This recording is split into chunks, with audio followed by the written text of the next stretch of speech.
Иако стар 10 години, Koenigsegg Regera не се предава и успеа да го поврети рекордот за забрзување и запирање од место до 400 метри на час, кој пред некое време му го украде римац Невера. Шведскиот хиперавтомобил тоа го стори за 28,81 секунда, што е за 2,7 секунди подобро од времето што го има постигнато во 2019-та.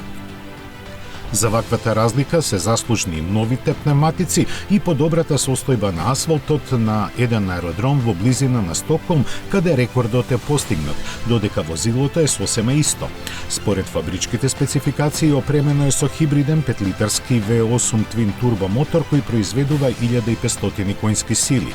Карактеристика му е уникатната едностепена трансмисија, преку која тие се пренесуваат на задните тркала.